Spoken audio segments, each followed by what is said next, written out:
Welcome to Straight to the Point. I'm your host, Representative Joe D'Orsi. In a world of long-windedness, I'm here to deliver you the Capitol News in 10 minutes or less. So, let's get straight to the point.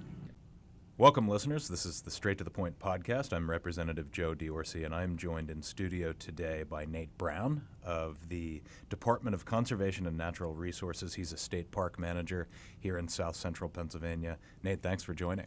Thanks for having me. So we have a new state park in my district, the 47th.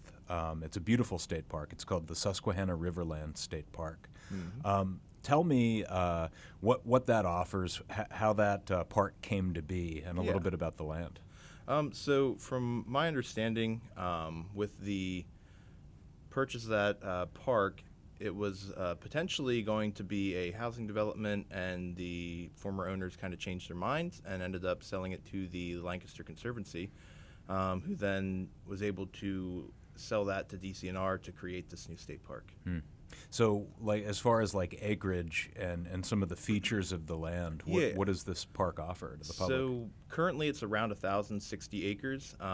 We've kind of expanded a few of the gravel parking lots that were on the property. The Mason-Dixon Trail runs through, right through the center of the property. It follows the dirt road all the way off of Furnace Road and down around by the Cadorus Creek and back out onto Furnace Road right by the Cadorus Creek.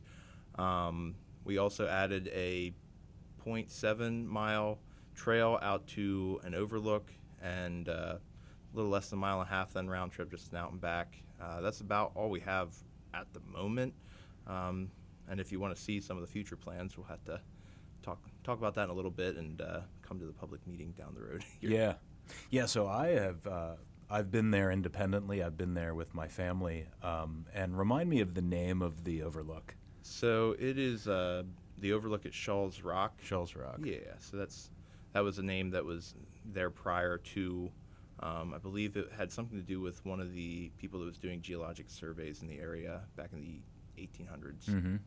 But yeah, so I've been to that point. It's a wonderful vista. Mm-hmm. You can see the river from an amazing angle.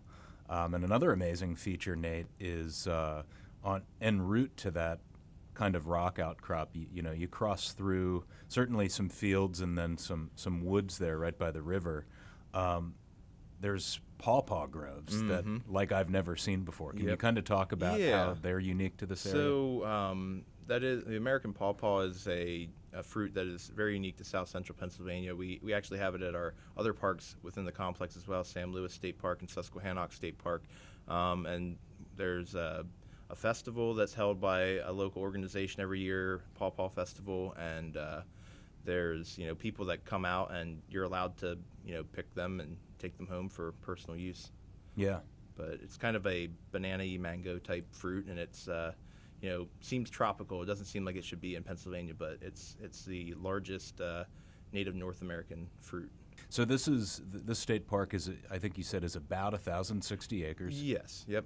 And so we've got a diversity of land here. We've got outcrops, we've got fields, we've got woods. What's the breakdown? Yeah, so there's about 250-ish acres that are currently in an agricultural lease and are being maintained through those means until we come up with a plan for that part of the park.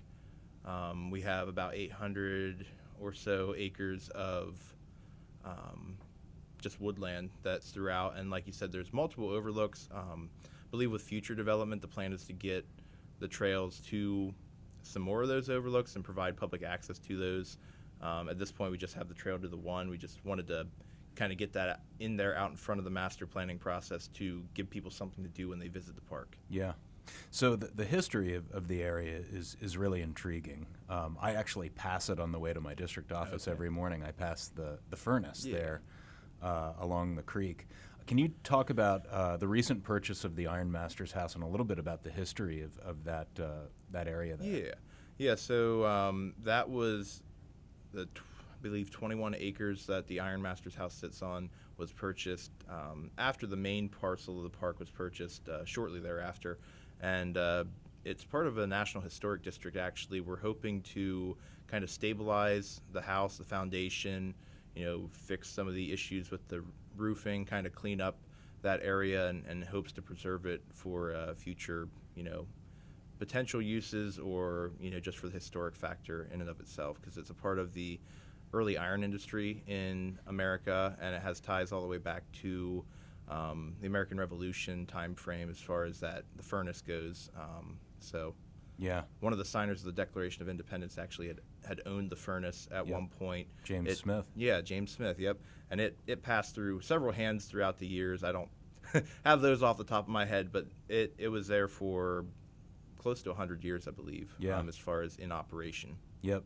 The original furnace, which it's my understanding is not the one that's currently there, but that is old. I think 1760s was the original date of that furnace, which is going back there. Yeah, that has some pre-America, time to it. Right? But right. So we have, Nate, a public information meeting coming up about the plans with this, and it's scheduled for the 29th of February, 6 p.m., I believe, at Eastern York High School. Yep. You guys, with the department, welcome feedback and the take from the public about what they would want to see. What would you hope for this public information meeting? So we're hoping to present where we're at in the master planning process right now. They ourselves, with a few consultant firms that we have, are creating kind of some conceptual plans. Nothing set in stone yet. Very early on in the process still. We want to hear people's feedback so that we can kind of adjust those plans and kind of figure out what the best use for that property is and what people want to see in the state park. Now, we do have some certain parameters and set things that state parks are known, or people expect when they come to state parks. So some of those things are pretty likely to happen. Other things are pretty up in the air as far as what type of recreational usage, if there's overnight facilities like rustic camping or anything else along those lines. So it'll just kind of depend how these meetings go, what the feedback we receive from the public, along with further studies as far as the environmental effects and what the property uses could be. Yeah. So that's a big meeting. If you're someone who lives nearby, whether you're in the 47th or a neighboring district who likes the outdoors, who would maybe be a patron of this park, it's important to come out to that meeting on the 29th, Eastern York High School at 6. I want to end with this, Nate, because as the representative that has this area, this is the top line question that I get about this park, and it has to do with hunting. Okay. Is it allowed? If it is, what kind of hunting is allowed? Because I said earlier in this cast, I drive Cadorus Furnace Road to my district office every morning, and I probably see 20 deer every morning. Oh, yeah. Yeah, we have a very large deer herd that runs through the property and some of the neighboring properties as well. There's turkey. We've seen all sorts of animals that people like to hunt, and we at this point are permitting people to hunt, kind of like state game lands almost, as far as that goes. As long as you're following the state game lands rules and regulations, we're open. Rifle season, archery, muzzleloader, pretty much everything that you can do on game lands we're permitting at this point, until further improvements are made, and certain areas might have to be kind of scaled back based on density of other users. We don't want to have user conflicts or safety issues, so we do have a few areas set up around 2 occupied rental houses that are within the center of the park. There's some safety zones around that. We don't want people to hunt at this point because those buildings are occupied, and we want the people to have their privacy and their safety.